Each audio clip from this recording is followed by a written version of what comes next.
नमस्कार दोस्तों, मेरा नाम है विजय कुमार गिरी और मैं आप लोगों का एक बार फिर से स्वागत करता हूं अपने YouTube चैनल जिसका नाम है सुहा क्लासेस फॉर एग्रीकल्चर।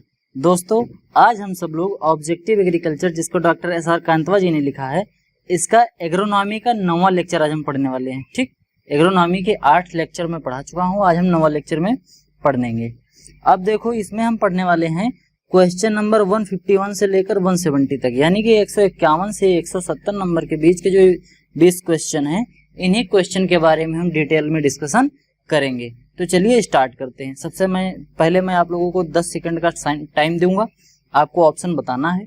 उसके बाद फिर मैं उसको डिटेल में आपको समझाऊंगा, बिल्कुल उसका डिटेल में एक्सप्लेन करूंगा कि हाँ ऐसा क्यों हो रहा है। तो चलिए स्टार्ट करते हैं। पहला क्वेश्चन 151 नंबर का पढ़ते हैं। क्या बोल रहा है? Stevenson screen is related to. Stevenson screen जो है वो किस चीज से रिलेटेड है? एक प्रकार का इक्विपमेंट है, ये एक प्रकार की मशीनरी है जो यूज की जाती है किसमें? बैक्टीरियोलॉजी में, या बायोटेक्नोलॉजी में, या एग्रोमेट्रोलॉजी में, या रिमोट सेंसिंग में। तो इसमें जो आपका जो राइट आंसर है वो है आंसर सी, एग्रोमेट्रोलॉजी में। मेट्रोलॉजी में स्टीवेंसन स्क्रीन का उपयोग किया जाता है। अब देख लेते हैं ये स्टीवेंसन स्क्रीन होती क्या है। देखो, स्टीवेंसन स्क्रीन इस टाइप की होती है। इसके बारे में देखो क्या कहा जाता है।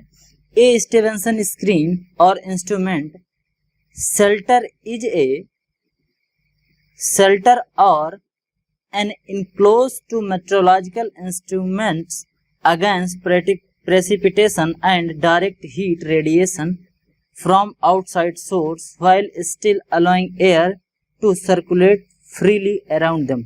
क्या होता है ये इक्विपमेंट?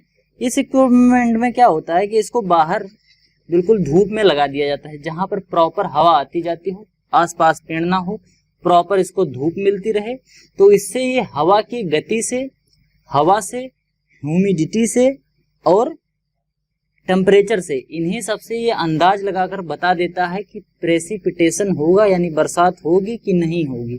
समझ गए? तो इसका यही काम है। क्या नाम है इसका? स्टीवेंसन स्क्रीन नाम है। समझ गए बात?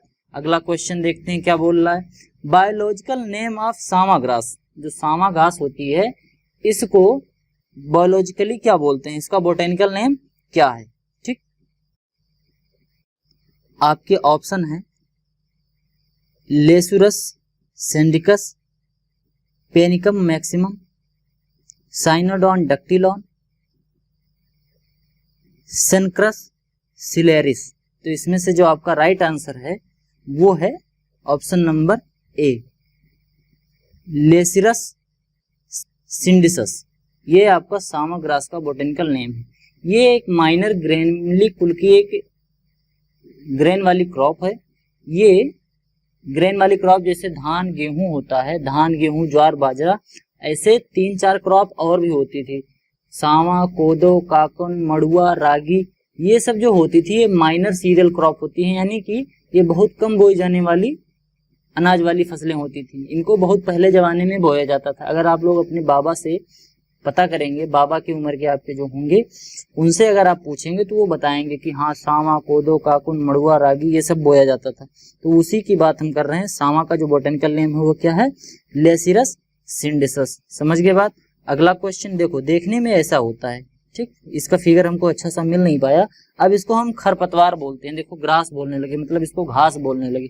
ठीक, आगे बोलते हैं। अगला क्वेश्चन देखते हैं 153। RMO40 is the variety of.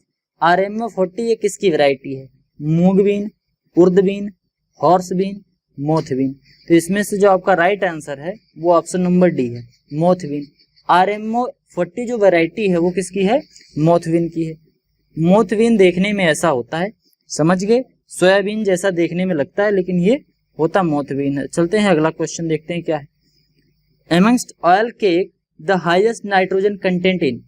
जितने भी ऑयल केक होते हैं, चाहे वो कैस्टर का केक हो, चाहे नीम का केक हो, चाहे ग्राउंड नट का केक हो, और चाहे कोकोनट का केक हो। केक का मतलब होता है खली, चाहे कोकोनट की खली हो, चाहे ग्राउंड नट की खली हो, चाहे नीम की खली हो, और चाहे वो कैस्टर ऑयल की खली हो। इनमें सबसे ज्यादा नाइट्रोजन किस में पाया जाता है? तो आपका जो ऑप्शन नंबर सी है, ग्राउंड नट केक, ग्राउंड नट में सबसे ज्यादा नाइट्रोजन पाया जाता है। अब देखो पाया कितना जाता है। Ground nut cake is a by product obtained after excretion of oil. Groundnut से जब हम ऑयल निकाल लेते हैं तो हमें ग्राउंड नट केक मिलता है।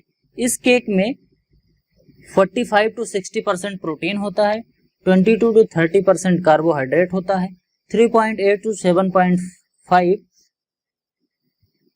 क्रब फाइबर होता है, क्रूड फाइबर, और उसके बाद 4 से 6% इसमें मिनरल होता है। ठीक, तो इसमें आप देख सकते हैं कि प्रोटीन कितना ज्यादा होता है। ग्राउंड नट के केक में प्रोटीन 45 to 60% प्रोटीन होता है। समझ गए बात? अगला क्वेश्चन पढ़ते हैं। The term evergreen revolution has been given by. जो टर्म एवरग्रीन रेवोल्यूशन है, ये टर्म किसने दिया था? Option A doctor A S. Paroda, option B doctor MS. Swaminathan, option C doctor B L. Chopra, doctor R S. Paroda. तो इसमें जो आपका आंसर है, राइट आंसर, वो है answer number B, doctor MS. Swaminathan. MS. Swaminathan ने दिया था एवरग्रीन रेवोल्यूशन। इसका जो मेन पर्पस था वो था क्या? Sustainable agriculture. समझ गए? यानी कि खेती करो, सस्टेनेबल तरीके से खेती करो, टिकाऊ खेती जिसे हम कहते हैं। ऑप्शन, अगला क्वेश्चन देखते हैं। Maximum residual acidity is associated with the continuous soil application of. हमारे सॉइल में, हमारी मिट्टी में एसिडिक रेजिडुअल आ जाता है, रेजिडुअल इफेक्ट आ जाता है। कैसा? एसिडिटी वाला, यानी कि हमारी मिट्टी अम्लीय हो जाती है। क्यों हो जाती है? कौन सा फर्टिलाइजर अगर हम कंटिन्यू यूज करते रहेंगे तो हो जाएगा? Option A urea, option B ammonium nitrate, option C ammonium sulphate, या option D CAN calcium ammonium nitrate, यानी कि इसको हम कैन या किसान खाद भी बोलते हैं। ठीक, तो इसमें जो आपका राइट आंसर है वो है answer number C, ammonium sulphate. Ammonium sulphate अगर हम अपने खेत में बार बार डालते रहेंगे, हमेशा अगर हमें नाइट्रोजन चाहिए तो अमोनियम सल्फेट वाला अगर फर्टिलाइजर डाल के हम नाइट्रोजन देंगे पौधों को, तो एक समय ऐसा आएगा जब हमारे खेत में रेजिडुअल एसिडिटी बढ़ जाएगी। ठीक, यानी कि हमारा जो सॉइल है उसकी वो एसिडिक हो जाएगा। समझ गए बात? अगला क्वेश्चन देखते हैं। The quantity of single super phosphate 16% P2O5 required for application to 1 acre of rice field at a dose of 60 kilogram P2O5 per hectare is. कह रहा है कि सिंगल सुपर फास्फेट में 16% P2O5 पाया जाता है, और अगर हमको 1 एकड़ खेत में 60 किलोग्राम P2O5 डालना हो तो हमें कितना सिंगल सुपर फास्फेट डालना पड़ेगा? बात समझो। सिंगल सुपर फास्फेट में कितना होता है? 16% P2O5 होता है, और हमको डालना कितना है? 60 किलोग्राम P2O5 डालना है। यानी कि अगर हम 100 किलोग्राम सिंगल सुपर फास्फेट डालेंगे तो केवल 16 किलोग्राम P2O5 मिलेगा। इस तरीके से अगर हमें 60 किलोग्राम P2O5 डालना पड़ेगा तो हमको डालना पड़ेगा कितना?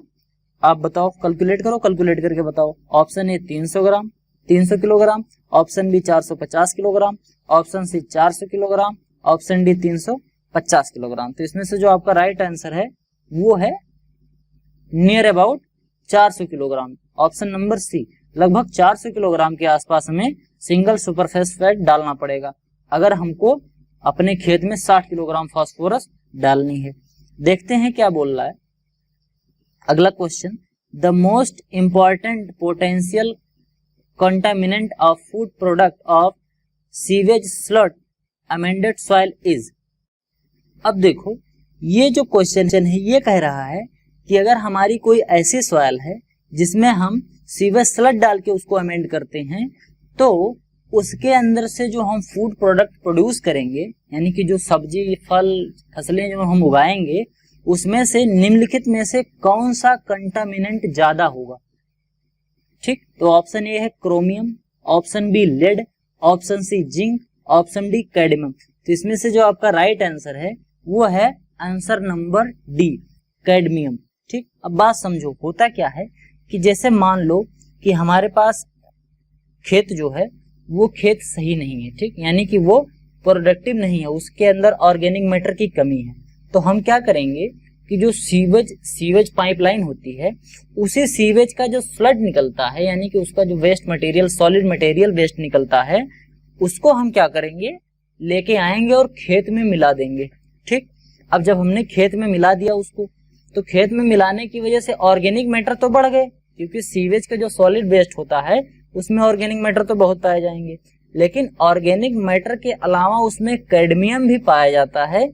और जब ये कैडमियम खेत में जाएगा तो खेत तो प्रोडक्टिव हो जाएगा, ऑर्गेनिक मैटर तो उसमें आ जाएंगे, लेकिन उसके साथ साथ चूंकि जो हमारा स्लड था उसमें, स्लज जो था उसमें कैडमियम था, इसी वजह से जो हम क्रॉप ग्रो कर रहे हैं उस सॉइल में, उसमें, उस फसल में, उस फूड ग्रेन में जो हम खाएंगे उसमें भी कैडमियम मिल जाएगा। और ये एक प्रकार का कंटामिनेंट होता है हमारी बॉडी के लिए, ये बहुत खतरनाक होता है हमारी बॉडी के लिए, अच्छा नहीं होता, हमारी सेहत के लिए अच्छा नहीं होता। समझ गए बात। अगला क्वेश्चन देखते हैं 159, which one of the following nutrient is constituent of cell wall in the plant. जो प्लांट के अंदर सेल वॉल होती है, सेल वॉल यानी कि कोशिका भित्ति होती है, इनमें कौन सा न्यूट्रिएंट पाया जाता है, कोशिका भित्ति में कौन सा न्यूट्रिएंट पाया जाता है, ऐसे पूछ रहा है। Option A phosphorus, option B calcium, option C sulphur, option D potassium. आपका राइट आंसर है ऑप्शन बी, यानी कि कैल्शियम। कैल्शियम जो होता है वो सेल वॉल में पाया जाता है। अगला क्वेश्चन देखते हैं 160, which one of the following phytohormone is involved in nutrient mobilisation. निम्नलिखित में से ऐसा कौन सा फाइटोहार्मोन है जो न्यूट्रिएंट के मोबिलाइजेशन में इंपॉर्टेंट रोल प्ले करता है। बात समझो, फाइटोहार्मोन क्या होता है, मतलब फाइटो मतलब प्लांट और हार्मोन मतलब एक ऑर्गेनिक सब्सटेंस। तो ये जो हार्मोन, जो पौधे वाले हार्मोन होते हैं, इनको हम फाइटोहार्मोन कहते हैं। अब इसमें कौन सा ऐसा हार्मोन है जो न्यूट्रिएंट के मोबिलाइजेशन में यूज होता है। न्यूट्रिएंट का मोबिलाइजेशन मतलब न्यूट्रिएंट को एक जगह से दूसरी जगह तक ले जाने का काम, मतलब जैसे जड़ ने एब्जॉर्ब कर लिया मिट्टी से न्यूट्रिएंट को, अब ये जब तक पत्तियों तक पहुंचेगा नहीं तब तक न्यूट्रिएंट एब्जॉर्ब करने का क्या फायदा है। तो उसको कौन लेके जाता है, कौन हार्मोन इसके लिए रिस्पॉन्सिबल है। Option A gibberellin, option B cytokinin, option C auxin, option D abscisic acid. ठीक, एब्सिसिक एसिड। अब बात समझो, इसमें ऑप्शन जो है इसका ऑप्शन नंबर सी सही है, ऑक्सिन। अब बात समझो कि ऑक्सिन कैसे सही है। हमने अभी आपको कुछ दिन पहले हार्मोन पढ़ाया था। ठीक, हार्मोन हमने पढ़ाया है आपको, थोड़े दिन पहले पढ़ाया था हमने इंस्टेंट हार्टिकल्चर में। ठीक, अब देखो उसमें मैंने आपको बताया था कि प्लांट में जो प्लांट का टिप होता है, प्लांट का टिप मतलब समझ रहे हो, जैसे मान लो कि एक स्टार्टिंग में एक ये ब्रांच निकल रही है, ब्रांच नहीं बात करते हैं हम, ऐसे स्टार्ट करते हैं कि ये हमारा सीड है बिल्कुल स्टार्टिंग से। अब ये सीड से जब निकला तो इधर तो निकल गया हमारा ब्रांच, इधर ब्रांचिंग वाला फोलिएज पार्ट। अब इस पार्ट में बिल्कुल इस टिप पोर्शन पे ऑक्सिन पाया जाता है, एक प्रकार का यह फाइटो हार्मोन होता है यही। अब ये ऑक्सिन हार्मोन क्या करता है कि प्लांट के इलांगेशन में इंपॉर्टेंट रोल प्ले करता है, बिल्कुल टिप पे पाया जाएगा। जैसे अगर आपने देखा हो तो जो गन्ना निकलता है तो गन्ने के बिल्कुल ऊपरी वाली जो कलिका होती है उस पे ऑक्सिन पाया जाए। जैसे मान लो ये गन्ना है, शुगर केन, अब इस शुगर केन के बिल्कुल ऐसे टिप वाले पोर्शन पे पाया जाएगा ऑक्सिन। ठीक, यानी कि सबसे अपर मोस्ट पार्ट पर ऑक्सिन पाया जाता है जो सबसे तेजी से ग्रो करता है। जहां पर ऑक्सिन ज्यादा पाया जाएगा वो पार्ट बहुत तेजी से ग्रो करता है। अगर कोई बड निकल रही है तो बड के बिल्कुल टिप पोर्शन पे ऑक्सिन पाया जाएगा।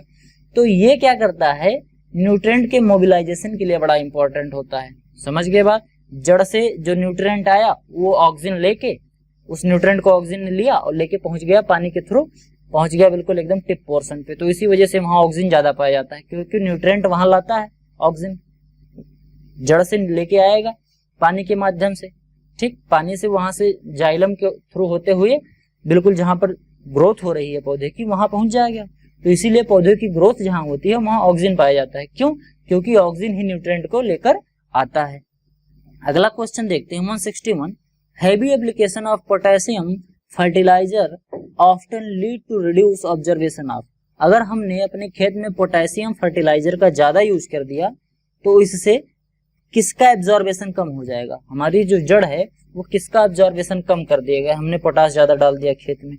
Option A magnesium and calcium, option B boron and manganese, option C nitrogen and phosphorus, option D zinc and copper. तो इसमें जो आपका आंसर नंबर डी है, जिंक और कॉपर, ये कम कर लेगा। अगर हमने ज्यादा पोटाश डाल दिया खेत में तो जिंक और कॉपर ये एब्जॉर्ब नहीं होंगे। समझ गए बात। क्यों? क्योंकि ये जो पोटास होता है ये जिंक और कॉपर के एब्जॉर्बेशन को इनहिबिट कर देता है, रोक देता है। अगला क्वेश्चन देखते हैं।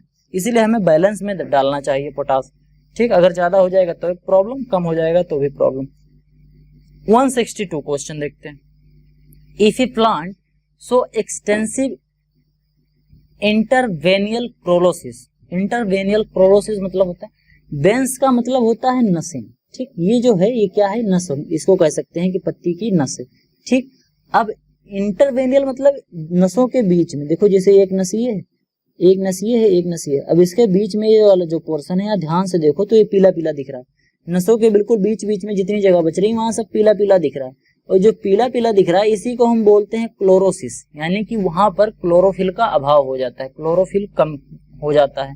तो इसी को पूरे फंक्शन को मिला के, क्योंकि ये वेन्स के बीच बीच में हो रहा है इसीलिए इंटरवेनियल बोलते हैं, और क्लोरोसिस हो रहा है यानी कि क्लोरीन की कमी हो रही है इसीलिए इसको इंटरवेनियल क्लोरोसिस बोलते हैं।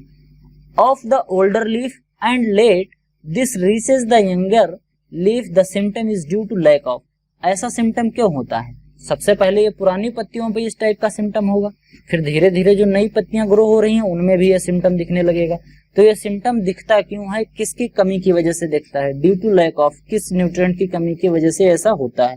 ऑप्शन ए मैग्नीशियम की कमी से, ऑप्शन बी कैल्शियम की कमी से, ऑप्शन सी फास्फोरस की कमी से, या ऑप्शन डी कॉपर की कमी से। तो इसमें जो आपका राइट आंसर है, आंसर ए यानी कि मैग्नीशियम। मैग्नीशियम की कमी से इस टाइप की प्रॉब्लम पौधों में हो जाती है। अगला क्वेश्चन देखते हैं 163। Phenyl mercuric acetate PMA is a chemical use in agriculture crop in order to. PMA जो फिनाइल मर्क्यूरिक एसीटेट है ये केमिकल एग्रीकल्चर क्रॉप में क्यों यूज किया जाता है? ऑप्शन ए इंक्रीज CO2 अपटेक, यानी कि CO2 के अपटेक को इंक्रीज करने के लिए कि CO2 ज्यादा एब्जॉर्ब करे पत्तियां, या रिड्यूस रेस्पिरेशन, रेस्पिरेशन को कम करने के लिए यानी श्वसन कम हो जाए, पौधा धीरे धीरे सांस ले, जो रेस्पिरेशन होता है पौधे में। उसके बाद option C reduce transpiration, transpiration कम करने के लिए। ऑप्शन डी इंक्रीज ट्रांसपिरेशन, ये ट्रांसपिरेशन को इंक्रीज करने के लिए। तो इसमें से जो आपका राइट आंसर है वो है ऑप्शन सी रिड्यूस ट्रांसपिरेशन। जब हम फिनाइल मर्क्यूरिक एसीटेट को पत्तियों पर डाल देते हैं अपनी एग्रीकल्चरल क्रॉप पे, तो क्या हो जाता है, ये जाके पत्तियों के अंदर जो स्टोमेटा होता है उसके स्टोमेटा की क्लोजिंग और ओपनिंग को रेगुलेट करता है, स्टोमेटा को क्लोज कर देगा, बंद कर देगा। और जब स्टोमेटा बंद हो जाएंगी तो हमको पता है कि ट्रांसपिरेशन ज्यादातर कहाँ से होता है, 97% ट्रांसपिरेशन स्टोमेटा के थ्रू होता है। और अगर स्टोमेटा बंद हो जाएगा तो ट्रांसपिरेशन नहीं होगा, यानी ट्रांसपिरेशन रिड्यूस हो जाएगा। समझ गए? तो PM में क्यों यूज किया जाता है? रिड्यूस ट्रांसपिरेशन के लिए यूज किया जाता है। अगला question 164। Water requirement include the loss due to, water requirement includes the losses due to, water requirement include किया जाता है losses due to। इसमें पूछ रहा है कि पौधों में पानी की लॉस के किस वजह से वाटर की रिक्वायरमेंट होती है, मतलब पानी का यूज किस तरीके से होने लगता है पौधों में कि उसका पौधे को पानी की रिक्वायरमेंट पड़ती है। तो ऑप्शन नंबर क्या है? ऑप्शन नंबर ए है evapotranspiration and application of water. Water का एप्लीकेशन और इवापोट्रांसपिरेशन की वजह से वाटर रिक्वायरमेंट इंक्लूड्स होती है। या option B competitive use of water and application of water. या option C consumptive use water required for special operation and other economically unavoidable and losses of water. या ET यानी कि evapotranspiration and water require for special operation. तो किसकी वजह से हमें water की रिक्वायरमेंट पड़ती है? तो इसमें से जो आपका आंसर है वो कौन सा है? ऑप्शन सी, इसी की वजह से हमें वाटर रिक्वायरमेंट की आवश्यकता पड़ती है प्लांट में। बात समझो कैसे? कंजम्पटिव यूज, पहला तो कंजम्पटिव यूज होता है मतलब इसका कंजम्पशन होता है, पौधे यूज करते हैं इसको। अब कंज्यूम करते हैं मतलब हाइड्रोजन और ऑक्सीजन की जो डिमांड होती है, हाइड्रोजन की डिमांड जो होती है, पौधे को हाइड्रोजन भी चाहिए, तो हाइड्रोजन ये कहाँ से पाएंगे? जल से पाए जाते हैं। तो इसलिए कंज्यूम करते हैं मतलब उसको खाते भी हैं, ऐसे आप कह सकते हैं नॉर्मल लैंग्वेज में। Water require for special operation, कुछ स्पेशल टाइप के ऑपरेशन होते हैं, जैसे न्यूट्रिएंट का एब्जॉर्बेशन है, मोबिलाइजेशन ऑफ न्यूट्रिएंट है एक जगह से दूसरी जगह में, या मोबिलाइजेशन ऑफ स्टार्च या फूड मटेरियल है जो प्लांट बना रहा है, इन सब में वाटर ज़्यादा इंपॉर्टेंट होता है। जैसे हमारे शरीर में रक्त बहता है, ह्यूमन बीइंग के बॉडी में रक्त बहता है, वैसे ही रक्त का जो हमारे यहाँ काम है हमारी बॉडी में, उसी तरीके का काम वहाँ पर पौधों में पानी करता है। अब देखो, एंड अदर इकोनॉमिकली अवॉइडेबल, जिसको हम अवॉइड नहीं कर सकते, जैसे ट्रांसपिरेशन है, ट्रांसपिरेशन भी होता रहता है पत्तियों से, इसी वजह से वाटर की रिक्वायरमेंट पौधों को होती है। और उसके बाद लॉसेस ऑफ वाटर, वाटर का लॉस भी होता है, चाहे वो ट्रांसपिरेशन की वजह से हो, चाहे इवापोरेशन की वजह से हो, और चाहे ब्लीडिंग की वजह से हो या गटेशन की वजह से हो, ये इन सब चीजों की वजह से भी होता है। ये सब चीजें जो हम पढ़ा रहे हैं, इसको हमने जो क्रॉप पैथोलॉजी पढ़ाई है, प्लांट फिजियोलॉजी, प्लांट फिजियोलॉजी के जो 6-7 लेक्चर मैंने पढ़ाए हैं, उसमें हमने बताया है, खूब डिटेल में बताया है। वो 6-7 लेक्चर हैं, 3-4 घंटे का टोटल होगा। अगर आपने उसको पढ़ लिया होगा तो ये आपको कॉन्सेप्ट बिल्कुल अच्छे से क्लियर हो जाएगा। फिर अगला क्वेश्चन देखते हैं 165, इफ ऑन ए 20 एकड़ फॉर्म, अगर एक 20 एकड़ का फॉर्म है, उसमें एक क्रॉप राइज की जाती है, रबी सीजन में 15 एकड़ में, खरीफ सीजन में 15 एकड़ में, और जायद सीजन में 20 एकड़ में। बात समझो, हमारे पास 20 एकड़ जमीन है, ठीक। तो हमने क्या किया कि रबी के सीजन में केवल 15 एकड़ पर खेती कर ली, 5 एकड़ नहीं किया, छोड़ दिया। उसके बाद खरीफ जब सीजन आया तो फिर से 15 एकड़ पर कर लिया, फिर से 5 एकड़ छोड़ दिया। उसके बाद फिर से 20 के 20 एकड़ पर जायद के समय में, जब जायद का सीजन आया, उस सीजन में हमने 20 के 20 एकड़ पर खेती कर ली। अब टोटल हमारी जो क्रॉपिंग इंटेंसिटी है वो कितनी होगी, फॉर्मूला आपको दिया गया है, आपको सॉल्व करके बताना है, ठीक। आपको मैं 10 सेकंड का टाइम देते हैं, ठीक। ऑप्शन ए देख लो 300%, option B 400%, option C 250%, option D 150%। आपका 10 सेकंड लगभग कंप्लीट भी हो गया होगा। अब बताते हैं, क्रॉपिंग इंटेंसिटी निकालने के लिए हम क्या करते हैं, ग्रॉस क्रॉप्ड एरिया, ठीक। ग्रॉस क्रॉप्ड एरिया यानी कि टोटल कितने एरिया पर खेती की गई, एक बार 15 एकड़, दूसरी बार 15 एकड़ और तीसरी बार 20 एकड़, तो 15 30 और 20 50, यानी कि 50 एकड़ पर कुल मिला के खेती हुई। लेकिन नेट सोन एरिया हमारा कितना था, नेट हमारा एरिया केवल 20 ही एकड़ तो था। तो कैसे करेंगे इसको, इस फॉर्मूले के हिसाब से हम ऐसे रखेंगे तो क्या करेंगे, 50/20 इंटू 100, इसको काटेंगे, यहाँ 5 आएगा, 5 5 जा 25, यानी कि 250%। ऑप्शन सी आपका जो है ये राइट ऑप्शन है। समझ गए। आगे बढ़ते हैं, अगला क्वेश्चन देखते हैं, which one of the following pair is not correctly match, इनमें से कौन सा पेयर करेक्टली मैच नहीं है। अब बात समझते हैं, ये जितने भी हैं, आगे ये क्रॉप लिखी हुई है और ये डॉर्फिंग जीन दिया हुआ है, ठीक। आगे ये क्रॉप दी हुई है और किसमें कौन सा डॉर्फिंग जीन यूज होता है, बाजरा में टिफ 23D2A, मेज में टी साइटोप्लाज्म, वीट में RST1 RST2, राइस में नॉरेन 10। तो इसमें से कौन सा पेयर नॉट करेक्टली मैच है, करेक्टली मैच नहीं है। ऑप्शन नंबर डी जो है ये करेक्टली नहीं मैच है, ठीक। नॉरेन 10 राइस में नहीं होता है। समझ गए बात। आगे बढ़ते हैं। अब सुनो, ये जो नॉरेन 10 है ये किससे संबंधित है, ये वीट से संबंधित है, गेहूं से। राइस से कौन से संबंधित होगा, अगर यहाँ डीजीवू जीन लिखा होता, क्या डीजीवू जीन लिखा होता तो ये राइस से संबंधित हो जाता। समझ गए बात। लेकिन यहाँ राइस पे लिखा नॉरेन 10, इसी वजह से ये दोनों गड़बड़ हो गया। समझ गए बात। चलो अब अगला क्वेश्चन देखते हैं 167, which one of the following disease do not induce floral abnormalities, मतलब इनमें से कौन सी डिजीज में फ्लावर एबनॉर्मेलिटीज नहीं पाई जाती, मतलब फ्लोरल पार्ट को कौन सी डिजीज अफेक्ट नहीं करता है, ठीक। फ्लोरल एबनॉर्मेलिटी मतलब जो फ्लावर वाला पोर्शन है वो डैमेज नहीं होता, कौन सी डिजीज में। Option A downy mildew of mustard, option B green ear of bajra, option C white rust of crucifers, option D none of these. तो इसमें जो आपका राइट आंसर है वो है answer number A. Downy mildew of जो mustard है ये फ्लोरल पार्ट को हमारे नहीं डैमेज करता, ये किसको करता है डैमेज, ये केवल पत्तियों को डैमेज, पत्ती को डैमेज करेगा, स्टेम को डैमेज करेगा। देखो ये डाउनी मिल्ड्यू लगा हुआ है, ये पत्तियों को केवल डैमेज कर रहा है, पाउडरी मिल्ड्यू और डाउनी मिल्ड्यू। फिर जो ग्रीन ईयर ऑफ बाजरा है वो ऐसे डैमेज करता है, वो इन्फ्लोरोसेंस को डैमेज करता है बाजरा के। फिर जो व्हाइट, और इसके बाद जो व्हाइट रस्ट ऑफ क्रूसीफर्स है वो क्रूसीफर्स की ये पत्तियों को डैमेज करता है। इनमें से कोई भी डिजीज फ्लोरल एबनॉर्मेलिटी नहीं प्रोड्यूस करती। ठीक, समझ गए बात? आगे बढ़ते हैं, अगला क्वेश्चन देखते हैं। 168 which one of the following pair is not correctly match. इनमें से कौन सा ऐसा पेयर है जो करेक्टली मैच नहीं हुआ है? Option A paddy gall fly, ये silver leaf, rice bug, repugnant smell, rice stem borer, black ear, rice zigzag leaf hopper, orange leaf.